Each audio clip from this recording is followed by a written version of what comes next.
Assalamualaikum warahmatullahi wabarakatuh. Perkenalkan kelompok kami. Yang pertama Muhammad Zaki, yaitu saya sendiri. Di sini saya sebagai moderator dan sebagai pembicara pertama.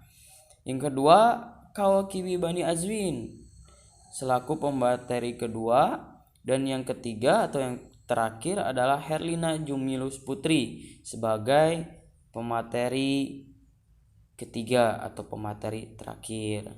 Selamat menyaksikan. Assalamualaikum warahmatullahi wabarakatuh. Perkenalkan, nama saya Muhammad Zaki, NPM 10060219033. Insyaallah saya di sini akan menerangkan tentang yang pertama, apa itu wakalah. Yang kedua, dasar hukum wakalah. Yang ketiga, wakalah secara istilah dan secara etimologi. Dan yang terakhir secara terminologi. Yang pertama, apa itu wakalah? Wakalah menurut Imam Syafi'i dalam madhabnya adalah penyerahan kewenangan terhadap sesuatu yang boleh dilakukan oleh seorang diri dan bisa diwakilkan oleh orang lain atau kepada orang lain, dengan syarat orang yang memiliki kewenangan itu masih ada di dunia ini atau masih hidup, ya, masih hidup. Yang kedua, dasar hukum wakalah. Nah, dasar hukum wakalah ini terdapat dalam Quran surat Al-Kahfi ayat 19, yang artinya, maka serulah salah seorang di antara kamu untuk pergi ke kota dengan membawa uang perakmu ini. Nah, dari ayat ini para ulama ahli fikih sepakat bahwa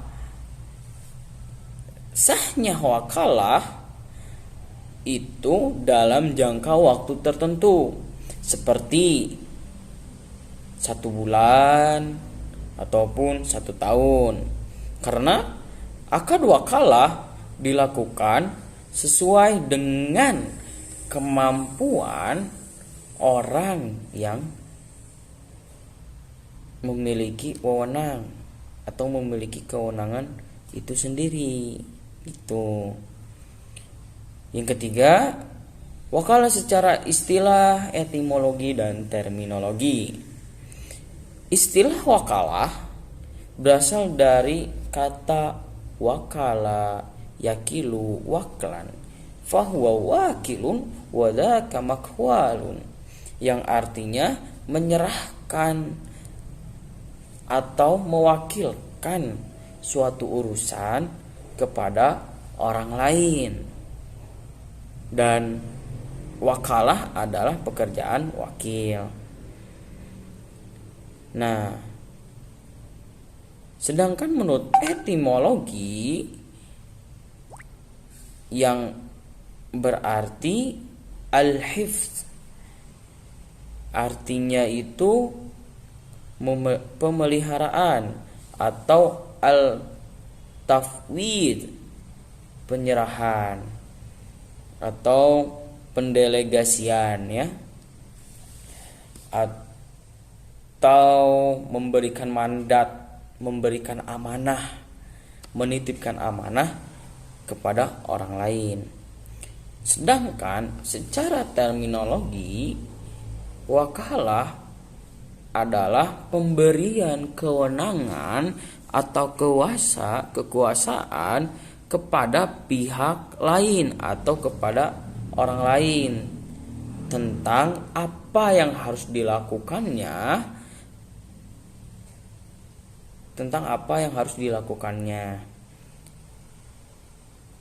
Dan wakalah secara syar'i atau secara syar'i menjadikan pengganti pemberi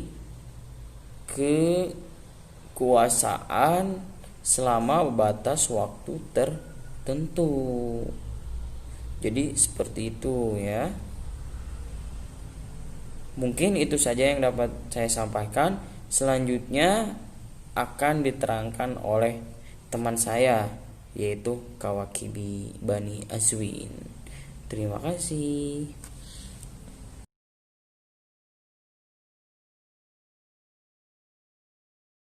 Ya, Assalamualaikum warahmatullahi wabarakatuh. Saya Koyi bin Azwin. Saya akan menjelaskan slide para ulama memberikan definisi wakalah yang beragam. Di antaranya, ulama Hanafiyah berpendapat bahwa wakalah seseorang menempati diri orang lain dalam tasawuf atau pengelolaan. Dan ulama Malikiyah, Syafi'iyah, dan Hanabilah bahwa wakalah adalah seseorang yang menyerahkan sesuatu kepada orang lain untuk dikerjakan ketika hidupnya.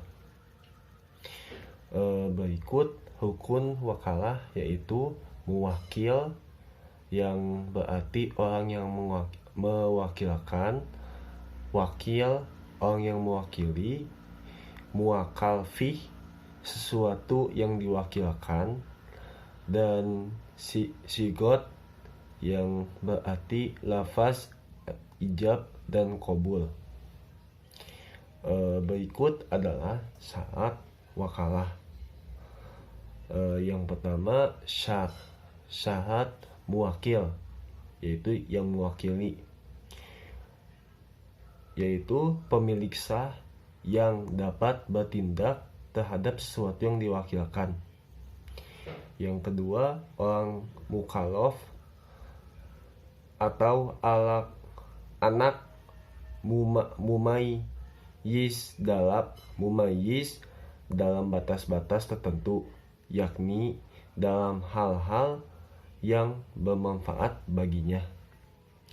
Yang kedua, syarat wakil, yaitu yang diwakili. Syarat yang ke-1 ialah cakap hukum. Yang kedua, dapat mengerjakan tugas yang diwakilkan kepadanya. Yang ketiga, wakil ialah orang yang diberi amanat.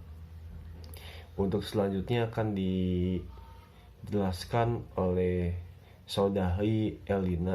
Dipersilahkan, Elin.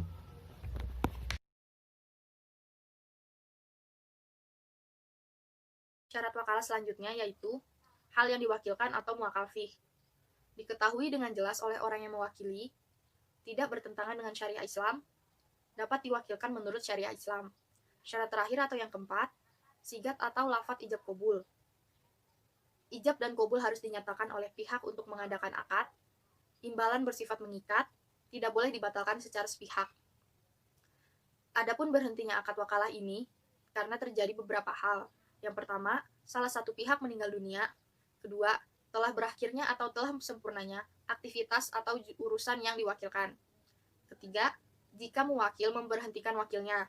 Hal ini dalam kondisi apapun, sekalipun tanpa adanya kesalahan dari wakil. Yang keempat, wakil memberhentikan dirinya sendiri. Yang kelima, perkara yang diwakilkan telah keluar dari kepemilikan atau wewenang yang mewakil. Kesimpulan yang diambil adalah, maksud dengan al-wakalah, penyerahan dari seseorang kepada orang lain untuk mengerjakan sesuatu. Perwakilan berlaku selama yang diwakilkan masih hidup. Dasar hukum al-wakalah adalah surat Al-Kahfi ayat 19 yang artinya, maka suruhlah salah seorang di antara kamu untuk pergi ke kota dengan membawa uang perakmu ini. Mungkin itu saja yang dapat kami sampaikan, kurang lebihnya mohon maaf. Assalamualaikum warahmatullahi wabarakatuh. Jangan lupa like, comment, and subscribe. Thank you.